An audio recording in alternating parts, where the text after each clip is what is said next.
If you would, and grab your Bibles, and let's look at something today that God has really laid on my heart as been working on me with over the past week. I got that time of reflection, that time of isolation with God, where no phone, no bothers, no worries of going through what we would call a job or anything like that, but just being family, just being in reflection. And you know, we've been talking about this warrior in you, but I found this to be true. There's studies that are out there that you can find. You can Google them. They're everywhere. I know that the government puts them out, and the studies are on what happens to children that are raised absent of a father figure in their lives, or a role model. And I'm not degrading the feminine role. Let's be honest, guys. Our women show us up. I mean, they really carry a home like we're supposed to be. And they nurture a home like we're supposed to be. And I look at that and I realize all the side effects that come from being in a home absent of a dad. And then I realized, I sat there and I thought, well, what about a church that's absent of the Father? What about a heart, a soul, a spirit that is absent of the Father? See, without a father figure, they said that there's a great chance of addiction, or there's a great chance of some type of giving yourself into or giving yourself away to something that will devalue you, something that will take away your innocence, and something that will take away your character, your purity. They say to live in a home that's absent of a dad is to strip that leadership role, to actually lose that power, that feistiness, that aggressiveness, and that passion to pursue others. That's why, guys, listen to me. I think it's so important that we raise up to be men, not just boys in faith, but men of God and warriors of the gospel, people that take seriously our role in the home to set an example of what our children should be, to set an example of what a man should do and how he should treat a woman, to set an example of what a husband should be to his wife. And I believe that we've been called to that. And really set that out in his word, that a man is supposed to be, we say in the word, the head of the house. That doesn't mean someone that belittles everybody in the house, but that means someone that inspires the house. I mean, think about what your head does for your body. It gives the finger ability to move, the legs ability to be mobile, the heart ability to beat. And if the head is separated from the body, then all the functions of the body cease to exist. And God says, hey, man, you're raised to be the head. That doesn't mean that you're the one that's just beating everybody down. It means that you're the one that's giving function to the house, that's giving inspiration to the members of that family and the members of that body. And I love this, that God didn't tell us to be men. He gave us an example of the man to be. And when we do not live lives as children of God, then we give in to things that we shouldn't. We lose our purity. We lose our value. We allow things into our life that belittle us. I mean, let's be real, that there's an absence of God in the church, not meaning the church building, meaning the heart and the soul, the tabernacle, the temple of God. We've taken the Father out, and when we take the Father out, then we aimlessly wonder. And I'm going to tell you this now. We live in a generation that only turns to God to blame or to beg. We do not raise a generation that turns to God for everything. We turn to point out when everything's bad, and we turn to point out to beg for things to be good. We are more apt to pray over winning the lottery than we are to pray over our food.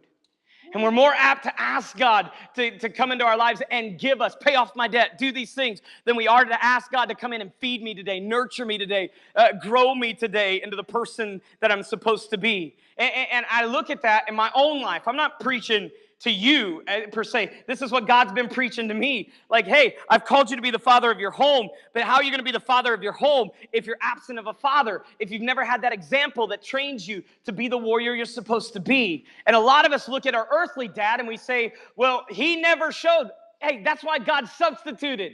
He looked at Joseph and said, hey, you will be the earthly father of Jesus. But understand this, Joseph had no seed in Jesus. He had no life-giving seed in Jesus. Joseph walked in and took on the responsibility of raising a kid that was not his. Now, I want you to understand this. I say this to those of you that are dating a girl that has a baby that's not yours. When you walk into her life, you are walking into her child's life. And if God leads you and you marry that girl, then you are to raise that child as if that child was yours. And all of us need to understand that every good and perfect gift comes from where? God. And our children are one of the greatest gifts we get.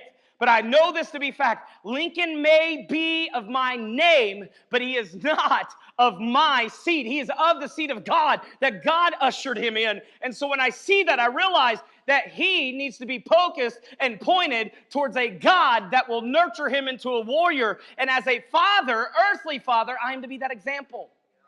Have you ever wondered what Jesus did for 30 years, what Joseph did? He was a carpenter, a builder by trade. He learned the things that Joseph taught. He grew in the things that Joseph exemplified. And you say, what's this have to do with me? Hey, what example are you setting? But I'm going to tell you this. I am a better example when I have an example to follow. I'm a better teacher when I have a model that I'm following. And today, I wonder and I worry if the same is true of you than it is of me, that a lot of times I go through my decisions, I go through my days, I go through my actions fatherless. And therefore, my decisions, my days, and my actions get corrupted. Anybody else say, yeah, I've done that too? All right, now I'm not saying that to beat you down, and I'm not saying that so that you can get on this woe is me. I'm saying that to say, hey, we got to get these keys that Jesus gave us to become the person that we're supposed to be, the person of a better life. So Matthew 6 lays them out.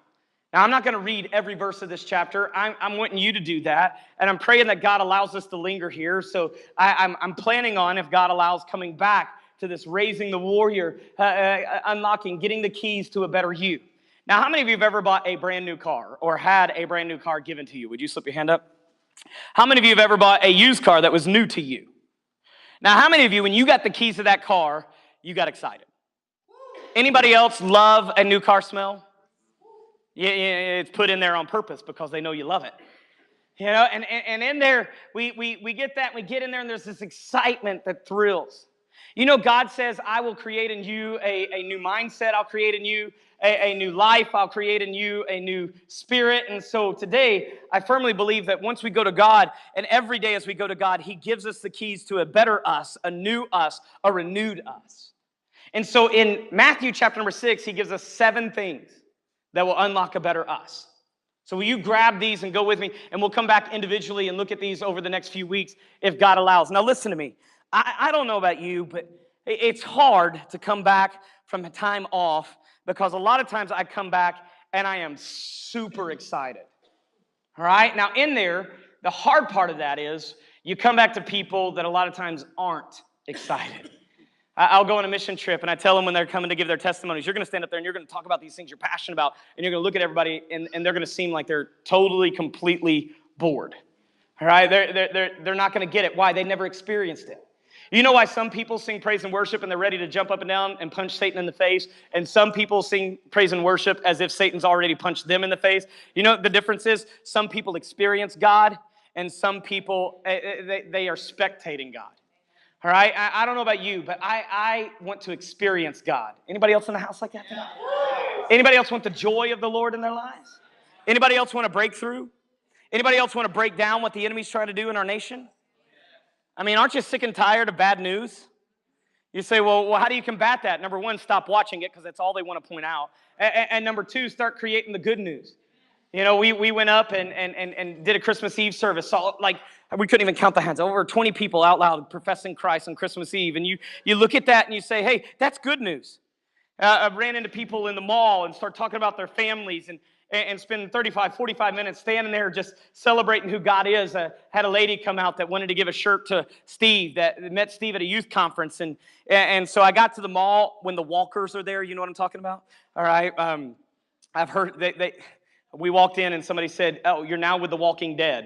And I thought that was very morbid. What they're saying is all the old people are here trying to stay alive. That's pretty much what they're saying. They're walking laps in the mall. And so I'm there with the mall walkers, and all of a sudden we just stop and we start ministering and talking Christ. And you look at that and you say, you know what? There's good things happening in the world today.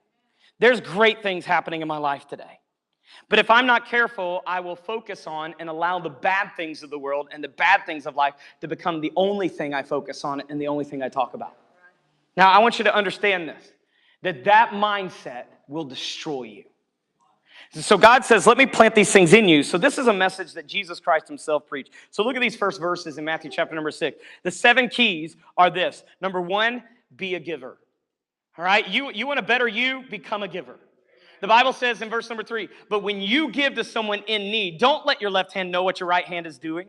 It goes on in verse number 4, and it says, give your gifts in what? Private. Matter of fact, I want you to underline, I'm using NLT, but underline, in all 7 of these things, God calls you to privacy. God calls you to intimacy. He's saying, hey, give in private, and your Father who sees everything will what? Reward you. So here's the thing. Write these 3 things down. We'll come back and revisit. If I'm going to become a giver in 2019 and become a better me, I need to, number 1, give to the Lord what belongs to the Lord. Number 2, I need to give to others. And number 3, kingdom causes. I make pens now. I'm a whittler, all right? I told you a little bit about that last week. I love making pens. It is now something that is therapy for me. And somebody came to me after the service and said, are you going to start selling them? Because on Etsy, apparently these wooden pens sell for $25. And immediately God was like, do it, but keep none of it. In there, we're going to take and we're going to start putting these things out, and we're like T-shirts and stuff. And in the next year, we're going to build a church in another nation. You say, well, why? We need a building. I'm making a statement of faith right here in front of you. We will not lay one brick of a new facility for Grace Community Church until there is a facility built for the people who have nowhere to have church. We won't do it. You say, why? Because it's not about what we can do for us. It's about what we can do for the Lord, for others, and for the kingdom.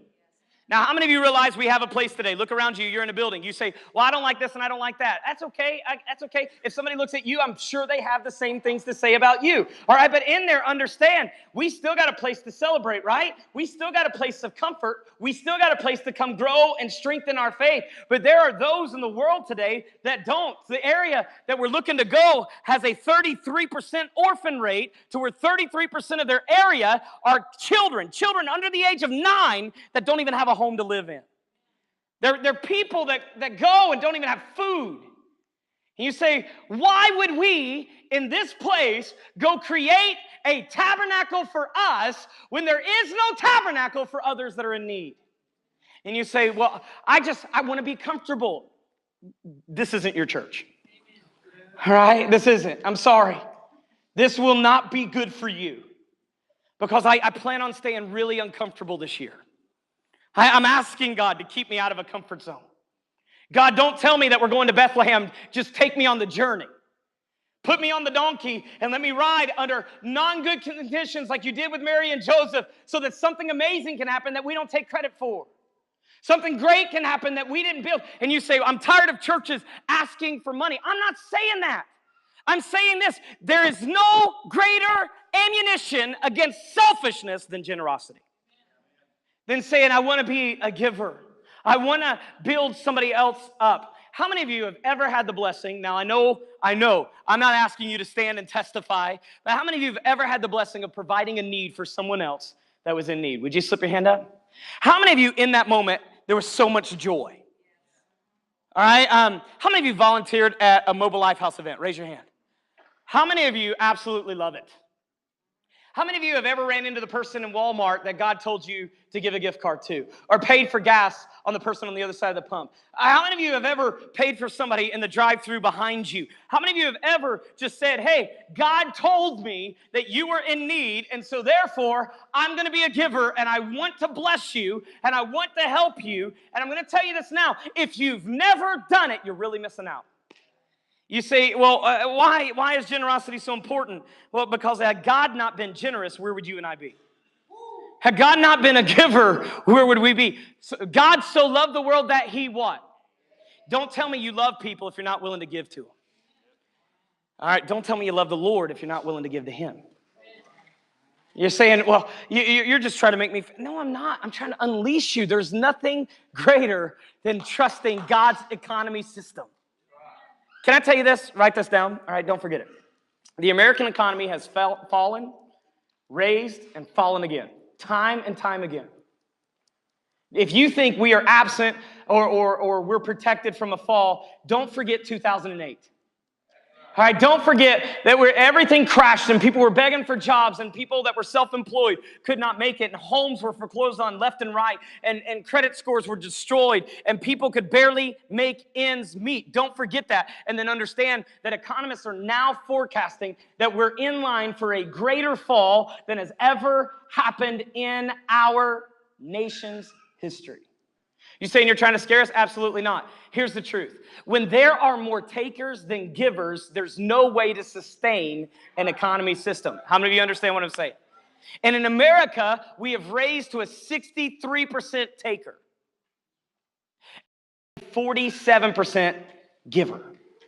In other words, there's more people taking from the economy system than creating in the economy system.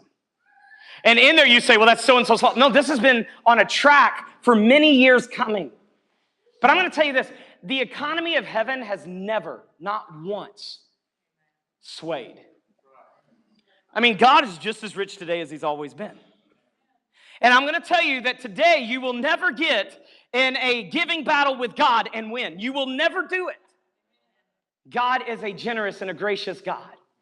Now, some of you immediately get your phones out and you lose it. You think the whole message is on giving. No, it's not. Some of you, as soon as giving comes up, you want to tune it out. Some of you have already logged off of our live feed and you're moving on because when someone talks about giving, you think the church is in need. We are a debt-free church. I just want to put that out there. We are not a church that is struggling by any means. We are a church that does not load our bank accounts, and we are a church that if it comes in, it goes back out. I am not sitting here today because I have any fear. I am not sitting here today because I have any need in my life. I have no desire for any raises. I've been denying them. We have no desire to raise any human being up. We're not doing those things. So before Satan comes in and says he is seeking his own, then get that crap out of your mind and understand that I have no desire of your funds and no desire of your money, and I mean it so well that I will urge you, go give it somewhere else if you think we're seeking. Go give it anywhere. Go find any organization, any place that's serving Jesus Christ and pour in. Go find any homeless person and bring them into a home. Bring them into a service. Bring them into something where their life gets raised. We are not asking for it. I'm just simply saying, if you want to unlock joy in your life, start giving to the kingdom. Start doing. It is more blessed to give than receive. Now, how many of you at Christmas got more joy from others opening your gifts than you got from opening gifts from others? Anybody like that? Now, I'm not saying that you don't like what you got. I am simply saying there's something about that moment that you see joy hit somebody's face. My father-in-law is one of the most gracious persons I've ever met. You can give that man a booger wrapped in a present, and he's going to get excited. He's going to be so grateful. He'll smear it on his shirt and wear it proudly. Not really, not really. That's an exaggeration. All right, but I will say this. It doesn't matter what you get him. He is on top of the world. And it is a joy to watch him receive a gift. You will hear about that for the rest of the time you're there. All week we heard about the simple little nothing gift we gave him. You know, I'm going to tell you what that did for my heart. It made me want to go give him something else. Anybody else like that? When somebody is thankful for what you've done, doesn't that make you want to be more apt to give in their life? And then that what it says, give your gifts in private, and your Father who sees what? Everything will what? All right, write this down. Giving and givers are put into position of receiving and becoming receivers. The more giving you are, the more receiving capable you are. Why? Because God does not want to invest his resources in someone that will hoard them. God wants to invest his resources in somebody that will reinvest and pass it on. All right? I am here today, and so are you, because people invested in things that came before my generation. Road systems, cars, development, technology. All of that was somebody pouring funds in. You said, well, they profited from it. They didn't profit while they were pouring it in. Do you know that if you start a business today, you need to have 3 to 5 years of funds built up, because you will not make a paycheck in most businesses started for 3 to 5 years? You know what that is? That's someone who becomes a giver first, and as a result of hard work and giving, they then start receiving, and then they grow. I mean, Apple computers were started in a garage, and now they're everywhere. Hey, you say, what happens? Somebody poured in before they ever got poured into. And today we serve a generation of the church that says, God, pour into me and then I'll pour. That ain't how it works. The only way that God can pour into you is for you, oh, get this, for you to empty the vessel so there's some room for something else to get in. And if you're hoarding it up, then why pour into a cup that's full? The only thing that happens when you pour into a vessel that's full is it makes a mess. But the more empty the vessel, the more you can fill it. Anybody else ever been filling their coffee mug and not paying attention? All right? You had that wake-up call of hot coffee hitting your fingertips? Anybody else been at the refrigerator holding their glass, having a conversation? Then you have that moment where everything starts running over into the floor. Why? Because when it's full, it's full. You need to empty it. You know why David said, create me a clean heart, empty me, refill me with you? You know why? Because when God pours in and you pour out, God can keep pouring. If you're receiving the same things from God you've always received, then I'm going to tell you this. You've not grown and you've not been a giver or generous. Hey, there's no generosity been coming out of your life, and as a result, you're stale. All right? Standing water stinks. Anybody ever been around it? You don't believe me? Go fill a kiddie pool in your backyard and leave it there. Never empty it, never filter it, and what happens? Nastiness. We did that this summer, and we had a frog pond, tadpoles, moss, all these other things. And when we were emptying it, then my wife, being who she is, did not want to kill the tadpoles. And so therefore, it's like, hey, we need to empty the kiddie pool. But there's life in it. Yeah, there's also the stink of death. And then one day, I open the back door and I step out onto the backyard, and I'm like, it really stinks out here. Now, you know it stinks when it stinks up the outside. What's really bad is when it starts hitting into your condenser and your air conditioner and starts making it inside. When we first got married, we had a skunk that came up to our air unit and sprayed it. That was a wonderful blessing. And if you've never experienced it, I pray you don't. It is awful. It stinks up everything around you. I mean, you literally got to get out of the house. You know why people are leaving the quote-unquote house of God? Because it stinks inside, because it's so stinking stale and nothing's flowing through. There's no filter of the Holy Spirit, and there's no outpouring of God, and we become stale and we become boring. If you don't believe that, come stand by me right now and look at people's faces. It is scary. Like, I feel like if zombies exist, it would be more fun to hang out with them sometimes than it would be believers. You know why? Because at least they're excited about something. At least they're desiring something. You say, he's lost his mind. No, my thing is this. Have you ever found yours? Have you ever found what it's like to be in Christ? To be allowing God to flow through your life? There's something about giving it away. I mean, I guarantee you I could bring Beth and Pete up here and let them talk about what happened when they gave up their basement or their storage room and turned it into a place of rehabilitation for people. There's more joy, am I right? All right, am I right, guys? There's more joy in seeing what God is doing in those men's life than there is in having all that stuff stored up. Pete said God told him, he came home, they started cleaning out the basement and all these other things. There's more joy in giving your things away. My wife on the way home from Illinois said, when we get home, and I'm not going to put it in her exact words because I can't remember them. They were way better than I could do. And she said, when we get home, I'm going to start my decluttering process. I said, what does that mean? You know what that, in my mind, is, you ain't touching my stuff. You know, like, what are you planning on giving away? If you go to my Bama room, we're going to have issues. I made a statement. I looked at my mother-in-law and I said, listen, if you'd move in with us, I'll take every Bama thing down off the wall. I'll take everything out. And you say, that's no big deal. You don't know me, all right? That's a huge, we'll give you this. I told her, if you'll move down here, we'll pay car payments. We'll do whatever we can to make sure that you can retire. She's so tired, hurting. My mother-in-law works 80 hours a week. My father-in-law has been a custodian for the last 20 plus years of his life. And I look at them, and at some point they deserve rest. You know, and I don't want them to sell their house and come down here and have to buy a house and then go back to work.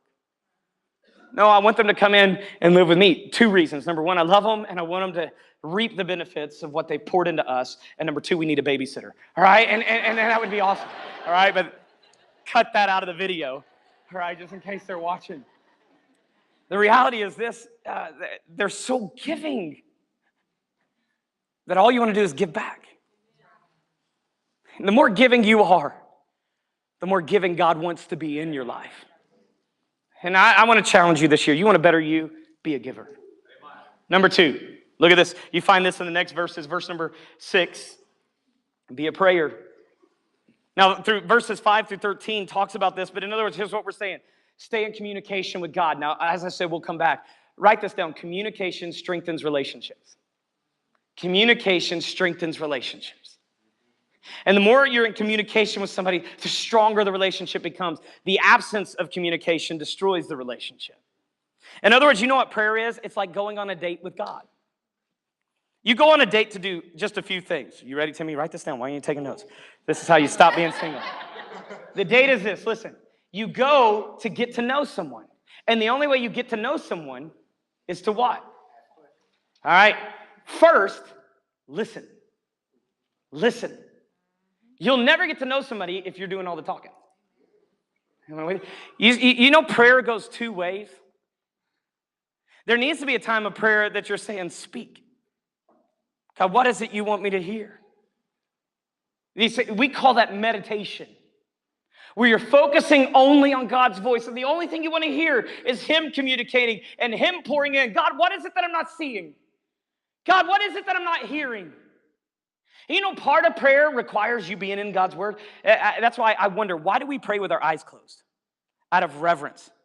But shouldn't prayer be opening our eyes to what God is? And I had a little boy come up to me after Bible school 2 years ago, and he says, why do you always tell us to bow our heads and look down and close our eyes when we're talking to God? Should we not be opening our eyes so we can see Him and looking up to where He is? Should we not be, this is an 8-year-old kid, and he's like giving me up the road. He's like, you always say, bow your heads and close your eyes. He says, but why aren't we looking for God? And why aren't we lifting our heads up? Because isn't God somebody that raises us up? And I'm like, preach. You're right. You say, are you saying that we're wrong? I'm saying this, and so is the Bible in this. If you go read this passage, starting there in about verse number 5, he talks about all these babblings and all these vain rituals and praying on street corners, and you know what he tells you to do? Here it is. But when you pray, go away what? By yourself. Shut the door behind you and pray to your Father in what? Private. Then your Father who sees everything will what? He's saying, hey, let's get some intimacy. And intimacy means God. Into me you see, so into you I want to see. And so let's talk. When you go on a date, you listen first, and then you what? You talk. And that's where you ask your questions. That's where you tell your stories. Matter of fact, hey, write this down, little mini sermon. Signs of a bad date when you've been doing all the talking. Or when all the talking's been about you. Signs of a good date is when you shut up and listen. Or you start asking questions about who they are. You know why a lot of people marry a stranger? Because they never got to know who the person was before they got married. They only went with the emotions and went with the hype and went to all these things. You can ask my wife. Who we are married is totally different than who we were when we were dating. You say, why? Because we were doing things like dates and things that now are not even possible. You know, she told me, we were joking about it, and I've shared with you, when we were dating, I could go without food for a week. There were times that I would go without anything. I mean, literally, I'd live on pork and beans or Vienna sausages. So much so that today, I hate Vienna sausages. Why? Because Jordan would come into town, and I would take my whole week paycheck and pour it into her. Now, if I do that, well, Lincoln can't eat, she can't eat, and I can't eat. We have no place to live. We have no electricity. We have no power. Can I tell you, if all we did was get married for the dates, we'd be divorced today. But there was something about her that was different. There was something about her that ignited a passion in me.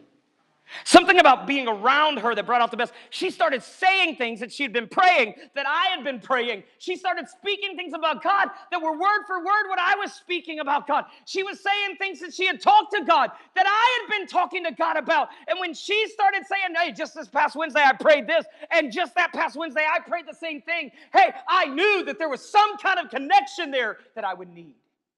And then when we got to those intimate conversations where we started asking questions about the mistakes of the past or the brokenness of the past, and there was a complete honesty.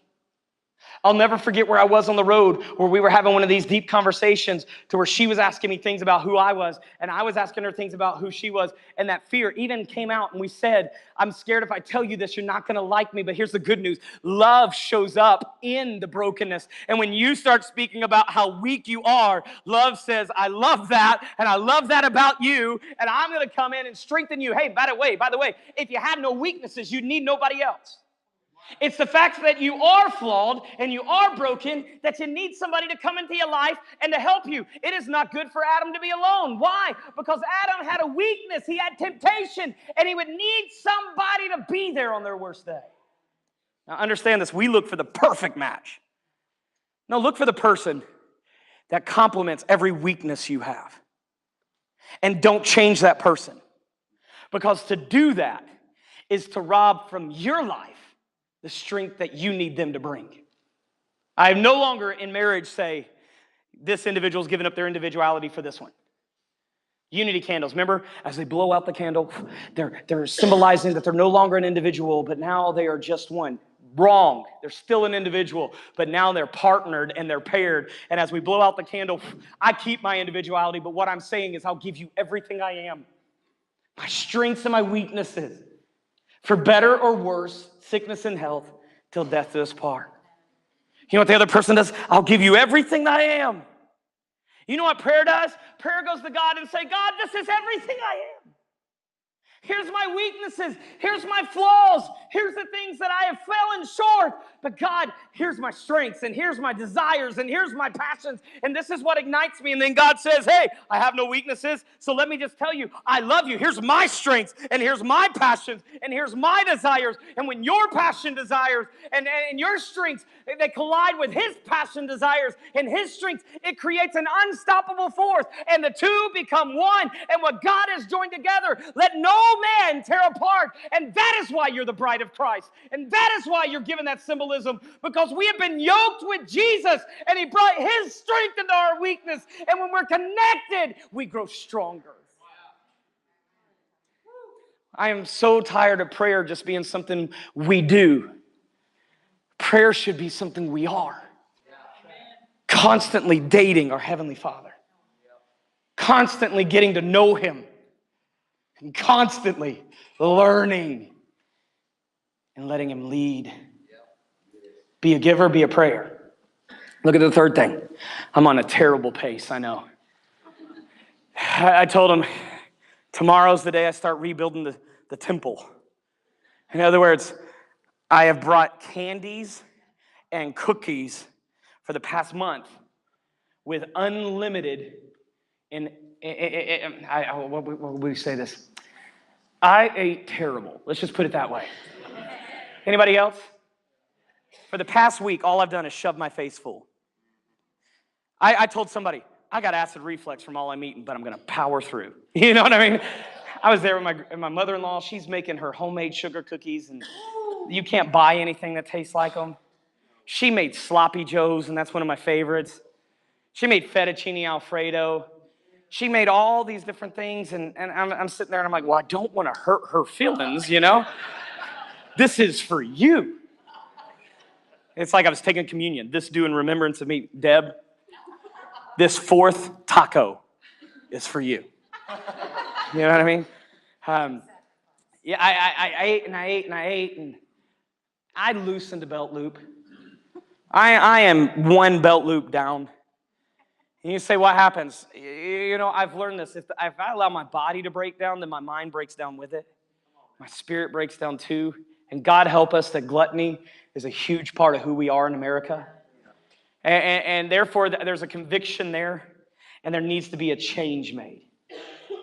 Now, I'm not talking about your gluttony there, and I'm not talking about that. If that's hitting you, then join me and let's rebuild the temple of God. Let's make it strong. Let's make it useful. But in this, I know that as I become this prayer, then it brings me to, I have to be a forgiver. I mean, Matthew 6, look at this verse. After he teaches us how to pray and spends all these things, in verse number 14, he says, if you forgive those who sin against you, your heavenly Father will forgive you. Verse 15, but if you don't forgive them, you refuse to forgive others, your Father will not forgive you. You know what I'm talking about here? I've got to start rebuilding the temple. I've got to refocus. In other words, I have got to go release all these things that I've done physically with food that I shouldn't have done. You know what that is? I got to forgive myself, and the best way to forgive myself is to exercise and get rid. You know the best way to forgive others is to exercise your forgiveness. To get out there and say, I am not going to carry a grudge into this next year. I am not going to hold over somebody's head what they've done. In other words, I'm going to go into this year not taking any resentment with me. Write this down. When you cannot forgive, you cannot grow. It spiritually paralyzes you. And you cannot progress while carrying the past with you. In other words, there's got to be a total mindset of forgiveness at all times. I got to forgive the people that have hurt me the most. I've got to forgive the people that have recently hurt me, have hurt me in the past, and those that will hurt me in the future. In other words, I'm saying, hey, God, I want the key to a better life, and the best life that I could ever live is a life that has no hurts or hang-ups against others on my mind. Now, I want to ask you this, and I want you to think of it. How many people, when you think of them, rage builds up in you? How many things that have happened to you when it comes up or somebody brings it up, you just want to lash out? I want to forgive. Now, we're going to revisit this because I think we need to teach the church what forgiveness is not. And so I'm going to revisit in this series a message on, hey, there are 5 things you need to remember about forgiveness that we have misrepresented. I'll give you a little preview. Forgiveness is not an immediate restoration of a relationship without changes being made. Forgiveness is not belittling your feelings. If it hurt, it hurt. How many of you have been hurt by somebody? How many of you have been hurt by somebody recently? You know what a forgiver does? A forgiver says, I will not let that hurt define this relationship. I will not let that hurt hinder my life. In other words, I will release it and I will move forward. You know why most people won't come to God? They've been hurt by God's people. A lot of people won't go to a church. Why? Because of a church. A lot of people won't step foot into a small group because they got pushed out of a small group. You say, well, what happened? Well, the people that hurt them need to come in. No. The people that was hurt need to forgive and say, hey, not everybody's that way. And they need to remember this, that only hurting people hurt people. Abused people use. Broken people break. But godly people heal and restore. And I'm going to go into the next year not being someone that's bringing hurts and bringing resentments into the life of others. I want to go into the next year bringing healing. And so therefore, in my life, I got to strive a little harder to forgive my dad this year. I got to strive a little harder to forgive others that have hurt me along the way. You know, somebody came to me and they said, I went to a church play and they came up to me and they asked me, well, where do you go to church? And I told them Grace Community Church. And they got a death look on their face. I said, well, where was the play? And they gave me the name and I was like, well, that's where I started ministry. And I said, who was the person? And they said the name. I was like, and that's the person that hated me. And in that moment, you know what my heart wanted to do? Spill everything about the person. Tell every damaging thing that person did to me. But you know what God has called me to do? Forgive that person. And be a minister of peace. Oh no, that person doesn't like me. You know what I got to say in that moment? I hear good things about that church though. I hear God raising it up. I met somebody, we were in the jail walking around one day. And we came across this guy that's a guard at the jail. And he goes to that church. And I'm going to say there was some deep pains and deep hurts created. Some of you witnessed it. And I remember they went in there. And when we came in the room and Ricky started introducing who I was, this person literally hid behind another guard. They were sitting on it, and they hid. And Ricky said, hey, they help with this ministry at such and such church. And that person looked at me and said, hey, went back to hiding. And you know what I said in that moment? I said, dude, I hear amazing things about what God's doing through y'all. And they came out, and here's what he did. Really? Yeah, you know what? Listen to me. If you've left the church and you're praying for the destruction of that church, God help you. Because that church did not belong to the people that hurt you. That church didn't belong to you. It doesn't belong to your feelings. It doesn't belong to what your emotions are. That church belongs to God. And we should be praying for every church. It should be praying for every pastor and every person that proclaims to be of Christ. Why? Because it's not about our feelings. Nobody will stand before Christ and give an account for your feelings. They'll stand before Christ and give an account for their relationship. And God help us that we don't become so selfish in our feelings that we stand in the way of somebody else coming to Christ. You say, well, I don't want them to go to where I was hurt. It is not your call. It's His. Some of you have come to church from churches, I know, that other people came with you, and they came to me at that back door and said, I don't feel God telling me to leave. To which I replied, go back. You don't need to be here. Go back. But all my friends, your friends won't get you to heaven. And your friends won't they won't walk you into the will of God. You need to be where God is. Let me tell you this. The only person you need to follow in your life is God when He moves. And if He ain't moving, stand still. You say, but everybody else, who cares what everybody else? I had some people talk me into some very stupid things. Anybody else? Anybody else wound up with stitches because somebody told you to do something dumb? I'm talking literally here. I remember my friend when we were about 17. I mean, we should have been younger. It's a little crazy. I told him, I said, I've been learning karate. I had this guy in our church that was teaching us karate. The very first lesson he taught us was how to take a knife or gun out of somebody's hand. Can I tell you what that is? Stupid. Because now I feel like I can de-arm anybody. So my buddy has a knife hanging out of his pocket. I said, open that knife. Let me show you how to get it out of somebody's hand. So, unfortunately, my buddy, he gets his knife and he holds it. I said, stick it out like this. So he sticks it out like that. And I roundhoused his hand. And all of a sudden, he sticks his hand in his pocket. The knife goes flying. I'm standing there pretty proud. I'm like, see? That's how you get the knife out of somebody's hand. It was cool until his blue jeans turned red. And all of a sudden, blood started soaking through his pants and running down his leg. And I was like, what happened? When I kicked it out of his hand, I sliced his hand completely open. You know what we call that? An idiot. Just because somebody walks up to you and says, hold this knife, I'm going to kick it out of your hands, doesn't mean you should. You know why? Because everybody will guinea pig you. The person at work will come up to you and say, if I was you, I'd tell the boss off. I wouldn't let him talk to me like that. I wouldn't have done it. I wouldn't have put up with that. I don't know how you're putting up with it. And they'll encourage you to go and to put your job on the line when they're not even willing to do it themselves. Had my buddy looked at me and said, hold this knife, I'd have been like, nah, not going to do it. I believe you. I trust you. Yeah, I want you to understand this. How many of us, the enemy's coming into our lives and convincing us to do things that God has no part in? Satan comes in and says, try this. Why don't we try this? And out of ignorance, we step into it. Out of ignorance, we do. Can I tell you this? Most people that have hurt you through ignorance. And most people that you've hurt through ignorance. It was just you giving into what you thought would make you feel better, only to find that your feelings don't produce happiness. That happiness is a choice. That joy is a result of a focus. And when we were sitting there, we were trying to create these things. Rachel, where's Rachel? Rachel came in. She got this guitar for Christmas. And right now, her mom said this morning, her fingers hurt. And I was like, well, yeah, your fingers are going to hurt. Every guitar player, when they started playing a guitar, their fingers hurt as they played the strings. You know why? Because your hands are tender. And if you play through the pain, eventually your hands will what? Callous. And once they callous, you no longer feel the pain. Why? The strength of that ability has been developed. You know, I'm going to tell you this. Any person that comes to Christ tender. And when you get to Christ, it's going to hurt. There's going to be growing pains in what you're doing.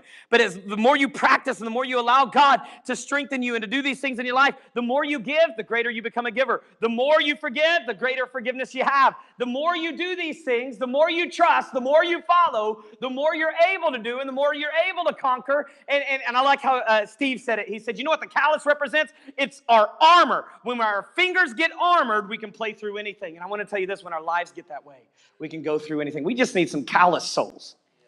Not hardened souls, but spiritually strong. Forgiveness is one of the greatest acts of faith you can show. To look at an enemy and say, I forgive you. It's one of the greatest things you can do. For God so loved the world that he gave his only begotten son so that whosoever believes in him would never perish but have everlasting life, right? That while we were in sin, Christ died for us all this. You know what? God is screaming, I forgive, I forgive, I forgive. Now, can you imagine how hard it would be as a parent to forgive somebody who brutally tortured and killed your child? How many of you remember the Christian Newsom case? You remember that dad? His face is forever engraved in my... There's a photo of him standing on the front stair of the house of which his child was brutally murdered in. I thought to myself, how do you come back from that? I mean, how do you remember him at the trial with those glares, those outbursts? And I think to myself, that's exactly what we did to Jesus. That's exactly what happened as they plucked beard from his face and ripped hair from his head, throw poop on him and feces on him. You're like, you shouldn't say those words in church. Hey, listen, let's get real about what happened to Christ, and maybe what Christ did would get real in us. As they put a crown of thorns on his head and mocked him and faked worshiped him. And that's happening in so many places this Sunday. We come to church and we go through the motions. You know what that is? That's fake worship. Oh, Jesus, you're Lord. And then we walk out as if he's a criminal on a cross. We fake it and we pretend, and yet he was bruised for our iniquities. The chastisement of our sin was upon him, and by his wounds we are what? Oh, we're not condemned? No, God didn't step into the murder of his son and bring condemnation. God stepped into the murder of his son and gave what? Forgiveness. And you say, well, you don't know what they did to me. I know it wasn't as bad as what we did to Jesus. I know it's not near as bad as what Jesus suffered for us. And if God can forgive you for what you and I did to Jesus, then we can forgive others because they've never hurt us like we hurt him. Are you with me? Now I got 4 more of these and we're not going to get there. I really want to get there. Because I believe this today, these things are absent from our lives. And as a result, that's why worship is absent. That's why excitement's absent. That's why all these things are absent. And if we're going to grow and we're going to go and we're going to become, at some point, we've got to say, God, all to Jesus I surrender. I give it all. God, I'm going to step in here and I just want to talk with you. I mean, you ever had that moment where you just kind of go to the side and say, hey, God, you got a minute? Ever drive down the road and just have that moment where it's all praise and it's all worship? I was listening to Zach Williams on my way to church today. Can you tell? I mean, we sang a few of his songs. And how many of you have ever heard the old church choir song of Zach Williams? Anybody else hear that and just come alive? You know what? I mean, I'm thumping coming down the road this morning. I go through Dunkin' Donuts, and I get up to the window, and she's like, you're up early?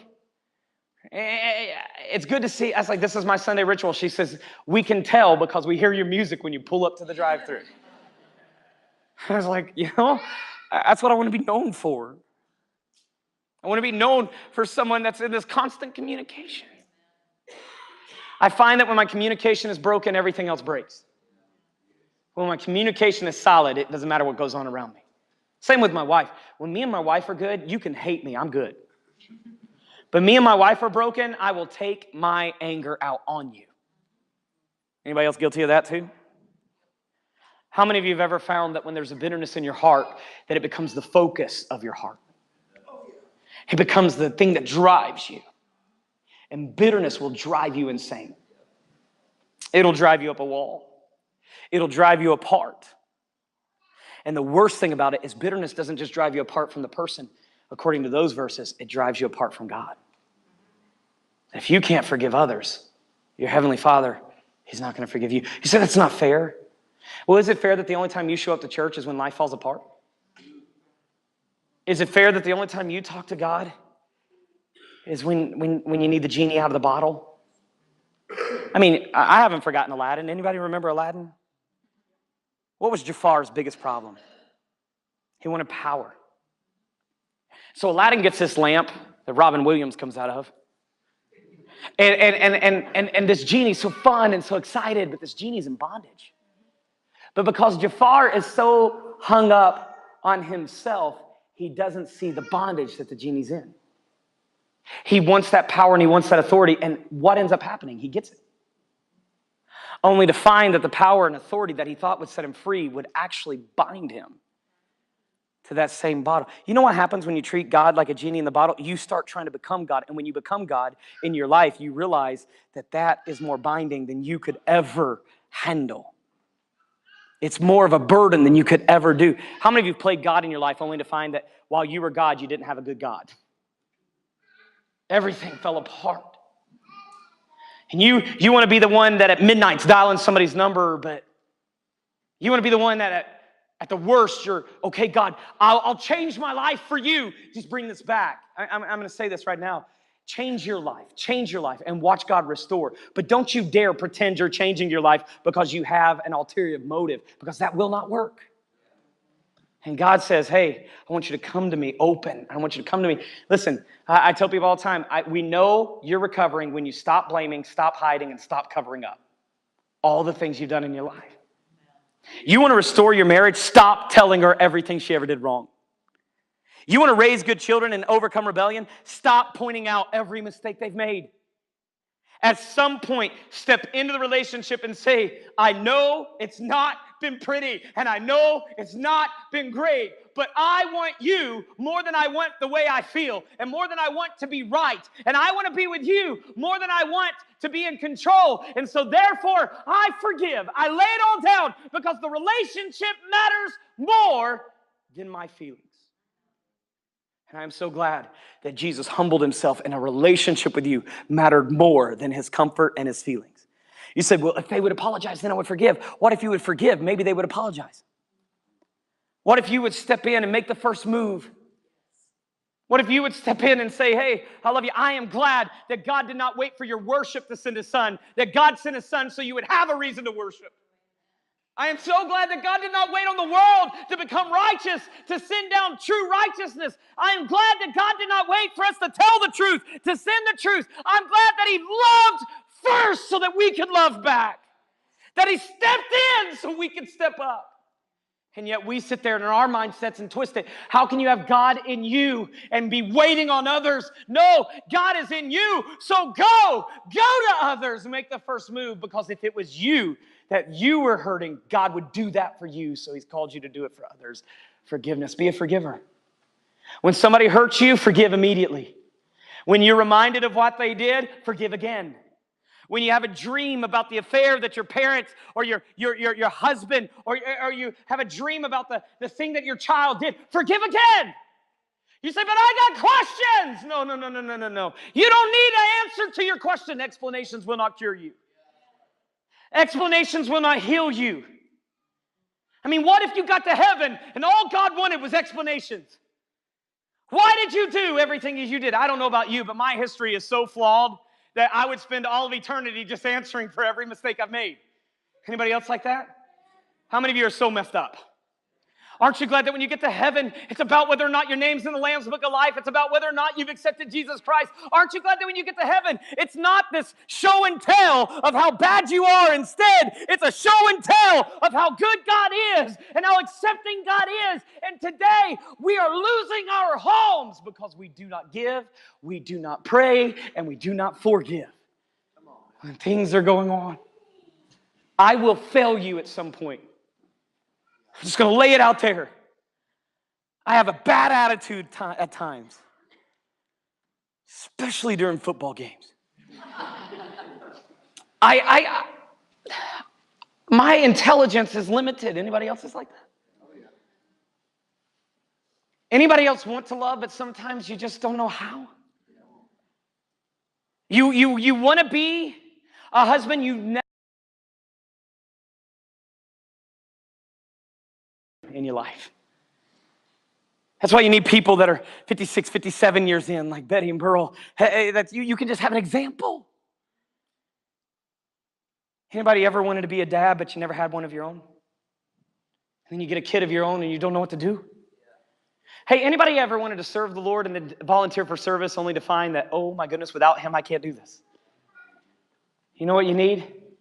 You need that communication. You need that forgiveness in you. And you need to say, okay, God, I will live my life as Jesus lived his.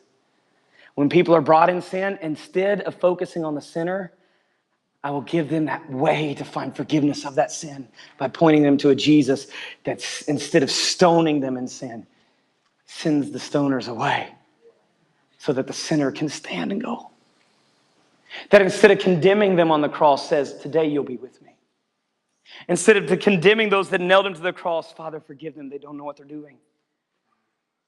Hey, most of the time you get hurt because somebody didn't know better. They only repeated what they had been taught to do. And until someone teaches them something new, they'll never change. And that's why I wanted to step in here today and give you these keys. So go bathe in this and we'll come back. And we'll see as God develops and renews and goes. Amen? Bow your heads, bow your hearts.